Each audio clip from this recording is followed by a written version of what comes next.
సంక్షోభంలో కూరుకొని సతమతమవుతున్న ఎడ్యుటెక్ సంస్థ బైజూస్కు గత వైసీపీ ప్రభుత్వంలో దండిగా దోచిపెట్టారు. లక్షల మంది విద్యార్థులను సంస్థ కస్టమర్లుగా మార్చేలా భారీ కుట్రకు నాటి పాలకులు తెరతీశారు. కంటెంట్ ఉచితమంటూనే 40 కోట్ల రూపాయలను దొడ్డిద్దారని అప్పగించారు. వ్యాపార విస్తరణకు బైజూస్ పన్నిన పన్నాగానికి జగన్ సాయం అందించారు. సంస్థ వ్యవస్థాపకుడు రవీంద్రన్కు జైలు శిక్షతో మరోసారి నాటి వ్యవహారం చర్చనీయాంశమైంది. గత వైసీపీ ప్రభుత్వం అంటకాగిన సంస్థల్లో బైజూస్ ఒకటి. ప్రస్తుతం దివాలా తీసి అనేక న్యాయ వివాదాలు, కోర్టు కేసుల్లో చిక్కుకున్న సంస్థకు అప్పట్లో జగన్ రెడ్ కార్పెట్ పరిచారు. విద్యార్థులకు డిజిటల్ కంటెంట్ను అందించే కాంట్రాక్టును నాటి సర్కారు ఏకపక్షంగా కట్టబెట్టింది. ఉచిత కంటెంట్ అంటూనే లోడింగ్ ఖర్చుల పేరుతో 40.49 కోట్ల రూపాయలను దోచిపెట్టింది. లక్షల మంది విద్యార్థుల్ని బైజూస్కు కస్టమర్లుగా మార్చే కుట్రకు పాల్పడింది. భారీ ఎత్తున రుణాలు సమీకరించేందుకు ఆ సంస్థకు పరోక్షంగా ఉపయోగపడింది. ఓ ఆర్థిక లావాదేవీ వివాదంలో కోర్టు ధిక్కరణ నేరం కింద బైజూస్ వ్యవస్థాపకుడు రవీంద్రన్కు సింగపూర్ కోర్టు ఇటీవల 6 నెలల జైలు శిక్ష విధించింది. దీంతో అప్పట్లో ఆ సంస్థతో వైసీపీ ప్రభుత్వం దొడ్డిదారి ఒప్పందం చేసుకోవడం మరోసారి చర్చనీయాంశమైంది.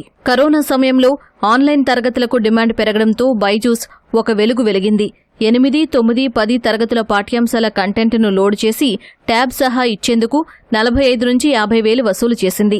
దావోస్లో పెట్టుబడుల సదస్సుకు వెళ్లిన అప్పటి సీఎం జగన్ను బైజూస్ వ్యవస్థాపకుడు రవీంద్రన్ కలిశారు. కంటెంట్ను ట్యాబులు సహా ప్రభుత్వమే కొని విద్యార్థులకు అందించాలని ప్రతిపాదించారు. టెండర్లు లేకుండా నేరుగా బైజూస్ నుంచి కొంటే ఆరోపణలొస్తాయని తెరవెనుక చక్రం తిప్పారు.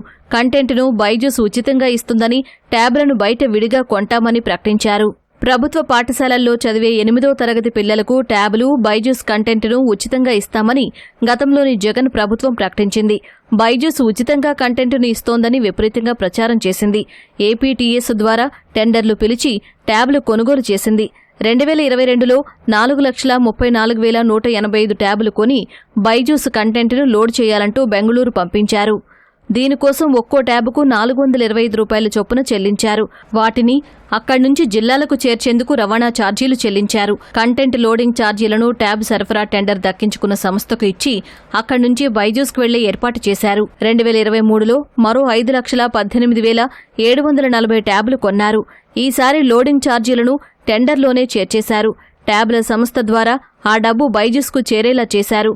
బైజూస్ సూచించిన కంపెనీ ట్యాబ్లనే అప్పట్లో జగన్ ప్రభుత్వం కొన్నట్లు ఆరోపణలొచ్చాయి.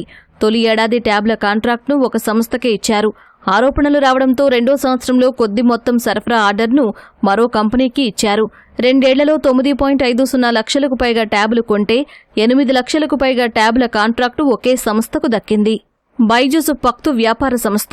కరోనా తర్వాత ఆన్లైన్ పాఠాలకు, తరగతులకు ఆదరణ తగ్గి సంస్థ వ్యాపారం దెబ్బతింది. కస్టమర్ బేస్ తగ్గింది. ఉచితంగా కంటెంట్ ఇస్తున్నట్లు ప్రకటించడం ద్వారా కస్టమర్లను పెంచుకునే ఎత్తుగడతో గత ప్రభుత్వంతో చేతులు కలిపింది. ట్యాబ్ల పంపిణీతో 9.52 లక్షల మంది విద్యార్థులు బైజూస్కు కస్టమర్లుగా మారారు. విద్యార్థుల తల్లిదండ్రుల స్మార్ట్ ఫోన్లలోనూ బైజూస్ యాప్ ఇన్స్టాల్ చేయడం ద్వారా మరో 17.59 లక్షల మంది కొత్త వినియోగదారులు వచ్చారు. తమకు ఇన్ని లక్షల మంది కస్టమర్లు ఉన్నారని చూపించి ఆ సంస్థ రుణాలు తీసుకుందన్న ఆరోపణలు ఉన్నాయి. గత వైసీపీ ప్రభుత్వ హయాంలో 8వ తరగతి విద్యార్థులకు 8, 9, 10 తరగతుల కంటెంట్ను ట్యాబుల్లో లోడ్ చేసి ఇచ్చారు. ఇంటర్మీడియట్లోనూ కంటెంట్ కావాలనుకుంటే కొనుక్కోవలసిన పరిస్థితి. వ్యాపారాన్ని పెంచుకోవడం బైజూస్ లక్ష్యమని, దానికి నాటి ప్రభుత్వం అండగా నిలిచిందని నిపుణులు చెబుతున్నారు.